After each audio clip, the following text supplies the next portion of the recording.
to you now to make a new start. More than just tears, we give you our hearts. Let the people cry and call, that we might stand and not fall. Save us now.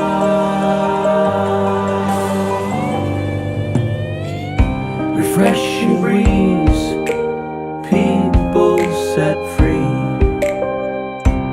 What a wondrous thing that would be. Hello, everyone. Here we are together again on this great Wednesday. Unless you're watching it at another time, Zion's with me.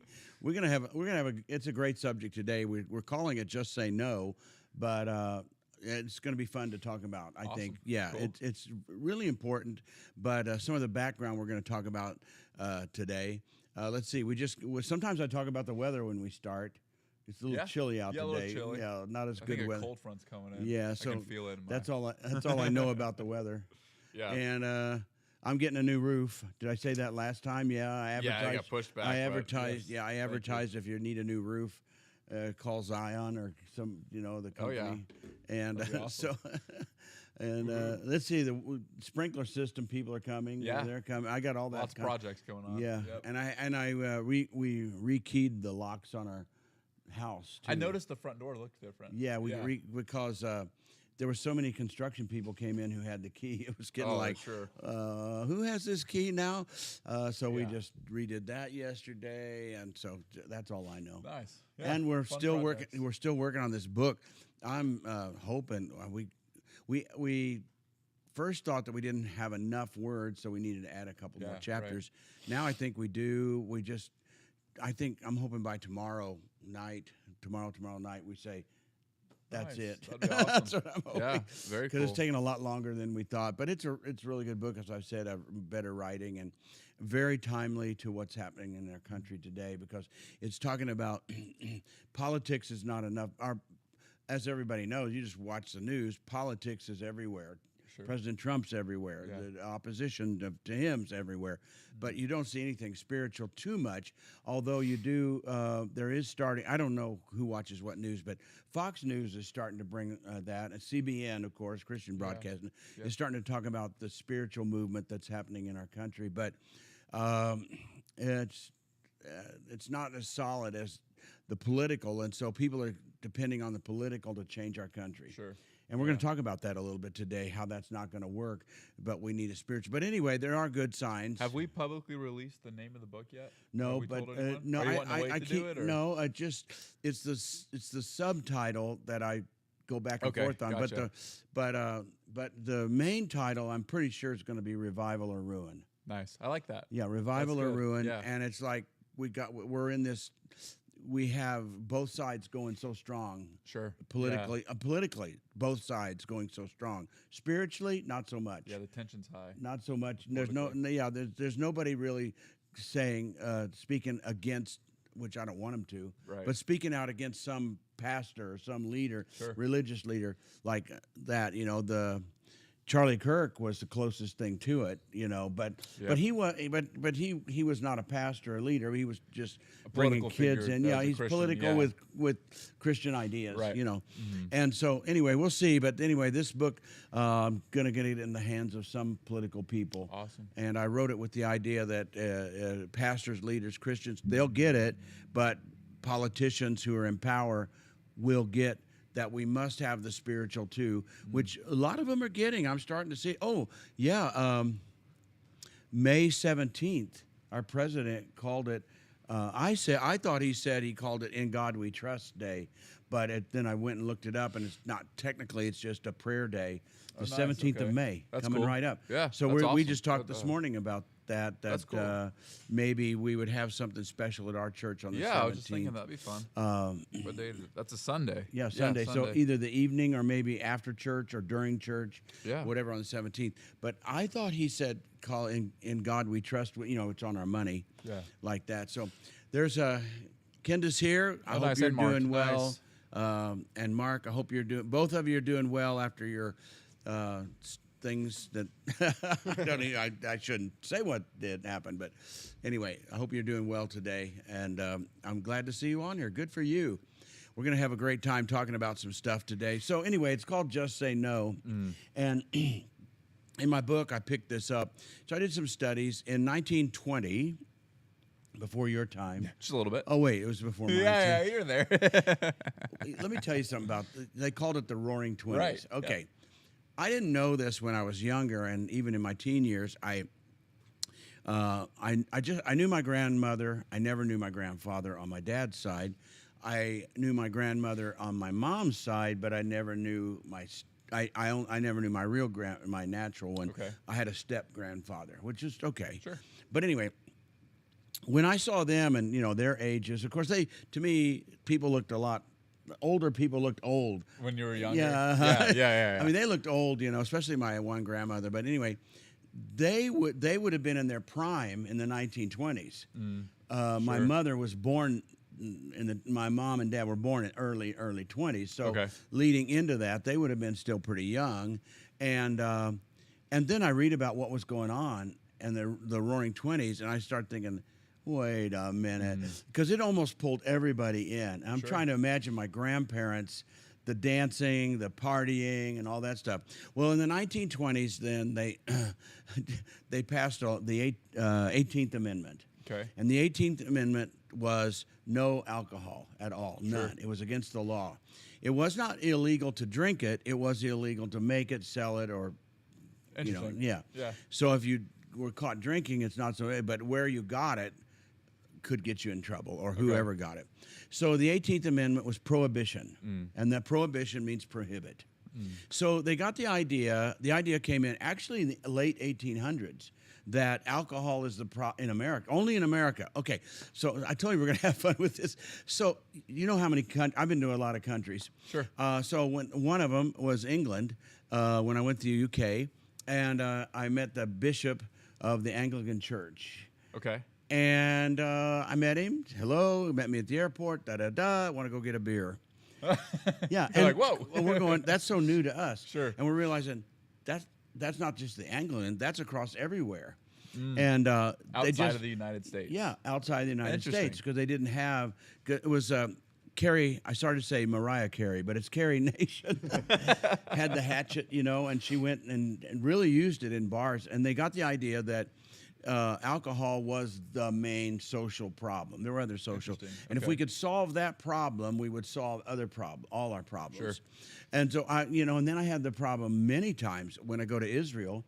Number one, they drink real wine during the Shabbat, Sabbath. Sure. And I was with a bunch of other pastors of another I won't say what denomination, and they panicked. And here we are. It's just this much. Sure. Yeah. And I would have done it because they were so kind, so spiritual. Hospitable, yeah. I mean, they were doing everything they could to pull us into the Shabbat. Yeah. And there were I almost said the denomination. It's a Pentecostal denomination. They panicked, and so the people panicked. The Jewish people panicked. Our hosts, they panicked. They didn't understand. They completely They don't know what this means. Yeah, but sure. anyway, hi Darren. And they, so the guy that was hosting it, he left, and we're sitting there. He comes back with a bottle of orange juice because that's all he could find, and puts it in there. And the Pentecostal preachers drank orange juice, and the Jews drank wine, and it's just a sip. Yeah, right. But that is so rooted in us, and you've heard me maybe preach before. The one thing I'm just not promoting drinking, but the one thing I don't like about it is if you're a non-drinker, you're almost always associated. You must be a Christian.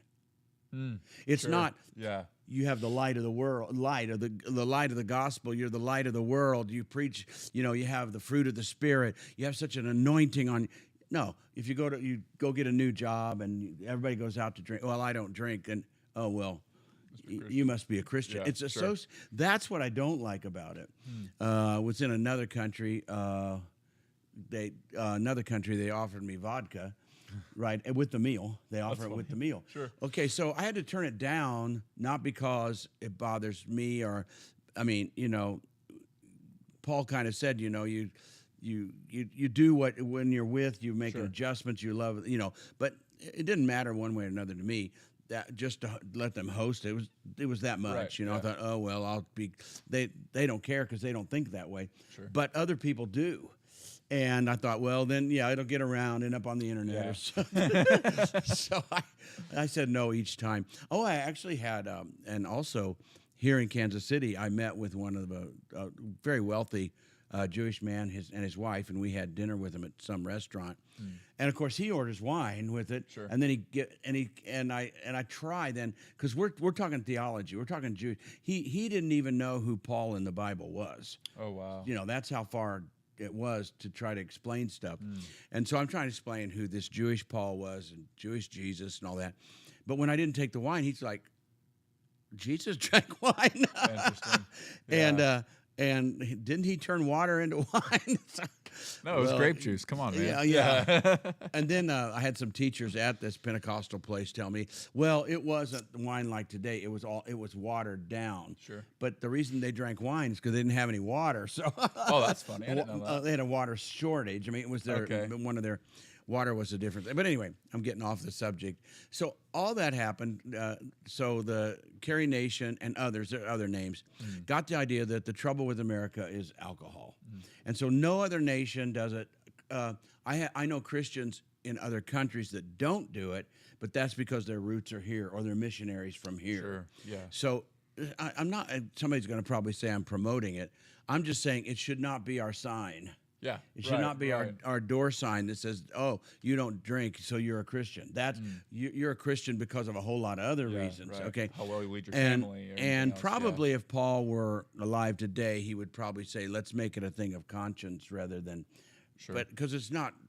Well, anyway, we'll skip that part. Yeah. But anyway, okay. So in 1920, then they passed the 18th Amendment. 18th Amendment, I think it is, that called prohibition.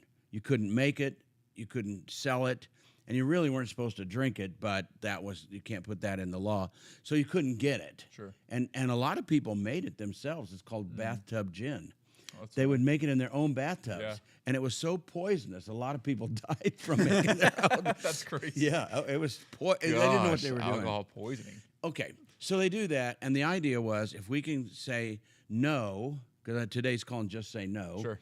If we get the country to say no to alcohol, it will solve moral problems. It'll solve, because there was crime, morality, all kinds of things were going wrong. And so they tried to solve it that way. Well, what happened is now we have the Roaring Twenties. Get this. Okay. After they passed the law that it's illegal to make it and not supposed to drink it, it exploded. Everybody drank. You can read it now. That's okay. funny. I'm sure there was some Pentecostals that didn't. I don't know. I'm not even sure about that. But you read the history, it said everybody started drinking. They made that it. you couldn't. They went it, and they had a thing called speakeasies. Yeah. So don't talk, speak easy, Yeah. okay? And they're called speakeasies. And usually they were downstairs somewhere. Everybody drank, and the prohibition made alcohol explode. And gangsters then took it over, the illegals, and crime went crazy because they started, even criminals were killing criminals over so much money was being made, so they wanted to control the alcohol. And that's where you get famous names. The most famous is, of course, Al Capone, Right. Chicago. And so Elliot Ness, do you know that name? I don't. Yeah, Elliot Ness was raised up by the FBI, kind of like, it wasn't the FBI yet, but special agents. And they were called the Untouchables because they could not be bought off. So they raised up a group called the Untouchables. And so they went in and confiscated a whole lot of Al Capone's booze and paraded it down Cicero, I think it was. The street's called Cicero in Okay. Chicago. I've seen it all. I've been there. Yeah. And paraded it down and made him furious and all that. But he didn't go to prison over alcohol. He went over to Al Capone Yeah. over tax evasion because he made so much money. He was really popular, and That's the funny. criminals became popular because they had so much money. Like idolized. Yeah. Yeah, and they were generous, and they opened the speakeasies where people secretly went and danced and drank, Sure. and it exploded. And get this is the thing that gets me. It was 1920. and it ended. Prohibition ended in 1933. 13 years. Yeah, 13 right. years. Crime exploded. Deaths exploded. Drinking exploded. They imported it from other countries. People made a fortune. Okay, so it absolutely flopped. Instead of crime going down, it it went up. skyrocketed, Instead of yeah. morality going down, people got drunk and did bad things. Yeah. It was terrible. Okay, so we learned the lesson from that, which is what in my new book I'm trying to stress, is you can't legislate morality. You can't legislate behavior. You can force behavior by laws, Sure. but you can't change the heart. Right. So it only made it worse. Now get this. I was thinking of this. How much time we got? I was thinking of this with. We got all the time we want. But Yeah, we can we've stay as tried long to- as you want. Yeah. Don't know how long everyone else will stay, but Imagine this. Okay, so Adam and Eve are in the garden. God gives them every tree to eat. They Sure. get everything. Yeah. Except one. One. He said no And they're like, that's the one. to we one have to tree, have. and it triggers it. Right. There's something about hearing no that makes, at least in Prohibition, as soon as they said you can't, then you want to. Paul said the same thing. He said, well, Yeah. yeah, it's so funny. He said, well, I would have never thought of coveting till I saw the law said do not not covet. covet, right. And now I want to covet. And it was real funny because I got to remember off the top of my head what some of the coveting things was, but it was, not your neighbor's wife, your neighbor's good. And I thought this one, your neighbor's donkey. And I thought, you must have a really ugly wife if I'm going to covet your donkey instead of her. But it was the donkey, good, everything. And he said, when you said no to coveting, now I want to. Sure. Now you Yeah, that realize desire's the there. power of Yeah, that. right. So even in the garden, I've never thought of it before, even in the Garden of Eden. So God says, eat of any tree you want, but no to that one. And that's the one that got him. Yeah. I thought they might have not have even noticed that tree had he not said no to it. That's funny. Yeah. Yeah. But God knew what he was doing too. He had to put a choice out there. They had to choose, and they chose wrong. But if they'd have chosen right, and Jesus did. Right. See, Jesus said no to everything. Yeah. He could have said yes because the human side of him, but he said no. And so we used to say, just say no to drugs. That's where, that phrase came from. But just say no is so important to us to have the ability to do that because we're finding out somebody else telling you no doesn't work. They passed law, and Right. even we have to have some laws, obviously. But we obey. There's a lot of laws we obey because we don't want to get into trouble. Sure. Like in you were with us. Yeah, you were with us in Chicago when we went downtown Chicago, and they were doing the break in the stores and steal stuff. Well, they were fine, but the next day we left, Yes. and the next day they went into Nordstrom's and Yep. Bloomingdale's, all the big stores downtown, and just stole stuff. Yep. So that means the no doesn't work with them. If you can get away with it, they'll go steal stuff. Sure. I'm not saying you and I would do that because Whoa. but that's what it is. It's Right. a lot of people say no because it's against the law, but they haven't said no because they say no themselves. Yeah. And so the only thing that the Bible's trying to teach then is saying no or hearing the word no only works if you say it to yourself.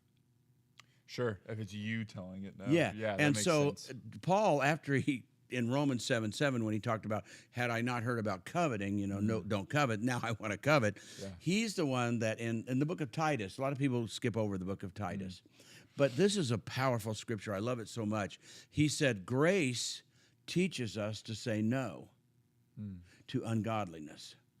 Grace. Well, you've been around enough to know, and I have the teachings on grace are not very good, not very well taught, because we think of grace as like it's a camouflage. Right. I did wrong, I was stupid, I was weak. But fortunately, we have grace so God doesn't see and you don't see. The grace of God lets me skip through, Right. But grace is actually then real study, and you study you've heard me teach on grace. That Yeah. It comes from the Romans. Yeah. Yep. Had nothing to do with weakness or sin, nothing. Or Right. it had to do with loyalty. So grace was a loyalty. A person gave, like I would give you grace and give you power, money, or whatever, and then you then would be loyal to me, and Yeah. you'd go around telling people how great I am. Yep. And the more you told people how great I am, the more people would come to, let's say, my business. Yeah. Right. Let's just use that. I'm a businessman. And you say, he is the greatest guy in town. Well, they go do business with him. Well, then, if you're going to tell people that I'm great, if I could get another person or another, maybe I could get 10 people Right. to say I'm great, my business would really, or my whatever I flourish, do. yeah. And so they would go and give grace to people who didn't have any standing at all. They had no Right. money, no standing. That's where we get the grace, is undeserved. But it's undeserved favor. It's favor that you right. didn't have. It's undeserved not because you're an undeserving person, but you just didn't have the power to do It's it. an empowerment. Yeah. And so I Right. empower you Yes. to go represent me, and you get in you, empowering you, it builds my business or my reputation. Right. That's where it came from. But now Christianity makes it as a grace, like it's like a net. I'm going to walk a tightrope with a stick, So but if I fall off, it's okay. Grace Grace is will save underneath me. to catch Yeah. me. Right. Okay. So, but Paul says grace teaches us. So I really. I'm sure I cannot be the only person that's caught this, but for a lot of years, I have caught it and taught it. I haven't heard anybody else teach it, but I'm sure somebody has. That grace is a power, and I made up this phrase, it's a power to do, to be, and to go. Yeah. You get to do what, Zion gets to do what he couldn't do. He gets to be what he couldn't be, and he'll get to go places he wouldn't get to go by the grace of God, because our grace is given to us by Jesus, who has all power, all authority, and now he graces us with things so we can do things, and our job is to glorify him and tell the world how great he is. So so Paul wrote, grace teaches us to say no to ungodliness. And ungodliness is obviously, people think they know what it means, but it's not having no God. Right. It's believing in God and being ungodly. That's what it means. It also means just having no matter what God says or does or teaches us, you don't care. Right. It's No regard. No regard, yeah. And that's also wickedness, is no regard. Wickedness and ungodliness are close to it. So I wrote this in the book, trying to say the 18th Amendment was total failure. Actually, when it started in the 1800s and up to 1920 to 1933 was the worst years for crime. It's still famous. How do I know, and you know, the name of Al Capone this many years later? Yeah, right. And I know I've studied it some, but, I don't know if Kathy would like me to say this or not, but before I was a Christian, I thought I might want to be a gangster. I actually believe that wholeheartedly. and I knew some because I played in bars and nightclubs and stuff, and we played for. Is it okay to say mafia? I guess it is. They have movies about mafia, but the Kansas City group. Yeah. We played. I think it was their New Year's Eve, a New Year's Eve for them, and they met in the lower level of Arrowhead Stadium. It's a big. They have big rooms in their rooms, and they met. And when you walked in, they had pyramids of champagne as high as this ceiling, and the door prizes were diamond watches and mink coats. We didn't get them, but we got to talk to them and get to know them, And so I thought, well, this ain't so bad. Yeah, sure. I wasn't a Christian. I didn't know. I'm gonna That was the lifestyle I these had. people. Yeah. So anyway. So I studied it, and I read some books on it, and Machine Gun Kelly, Babyface Nelson, and wasn't there a husband and wife partner? Oh, Bonnie and Clyde. Yeah, Bonnie and Clyde. They were and all these people were like heroes, Right. Because it was when people didn't have money, so they would be generous. It was a Robin Hood. You're stealing from the rich, and you're letting and giving some to the poor. At least they were terrible people, actually, but they kind of became heroes. I'll take a minute to tell a story. My grandmother was a widow at the time because she remarried, but my natural, as I said, grandfather died. I think she was in Joplin, Missouri, and down in that area, you'll find there was a lot of famous criminals that would just go through and do stuff. Anyway, my grandmother and my mother were, I think it was downtown Joplin. And one of these, it was Babyface Nelson or somebody. I don't know who it was. Machine Gun Kelly. I don't know who it was. Anyway, robbed a bank while they're downtown, and shooting went on, and my grandmother actually got shot in the leg. Oh my gosh. By a shotgun buckshot, so it went into her leg, and she never did anything about it. She died like she was 96 years old or What in something the like world? that, and she still had buckshot in her leg from whoever. So that was the day that she grew up in, and I Wow. think, That's Grandma, crazy. what did you do that I don't have any idea that you would Sure, ever yeah, do? yeah, Oh, yeah. come on, that was the so anyway. So That's funny. you cannot. What are the odds of that? Yeah. So today, what that means to us today is we need good legislature. We need to pass good laws. We need to change some of our laws. We need. I heard about another amendment. Somebody was talking about changing an amendment or having a new amendment. Okay, but that's not going to change America, and it's Right. not going to change our Right. behavior. Right. It's only going to change what it makes us do.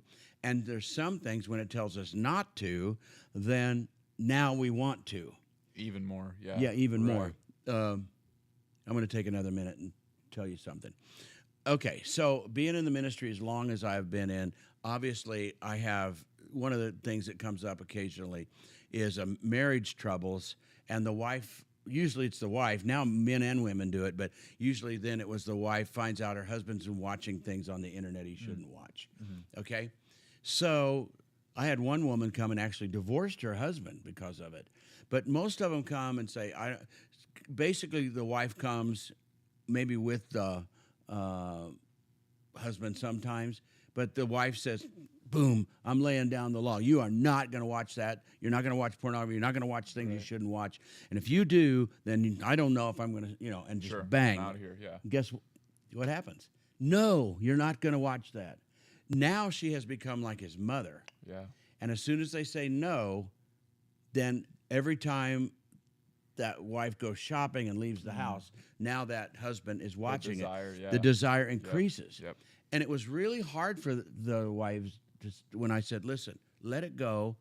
Tell them, if you want to watch trash, if you want to do that to your spirit, if you want to, if that's what you want to be, if that's the kind of, just on and on, just say, you be who you want. I'm not your mother. I'm not God. And the desires, at least, it really diminished. Sure. Because Yeah. all of a sudden, that's the power of no. Yeah. No has a power. And it had it over Eve when she said, no, not that tree. And there she is. Yep. Apparently, she was standing by it because, Yeah. or else she just went to it.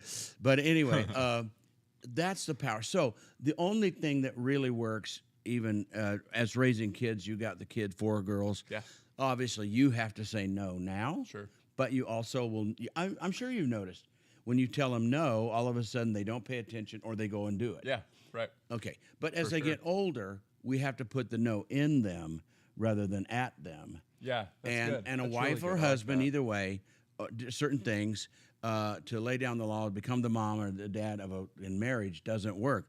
So what we have to do with God then is realize, okay, God has laws, but the laws didn't work. Right. We need a savior who now says, if you want to be stupid, I'm giving you free will. You can be stupid if you want to be stupid. Yeah.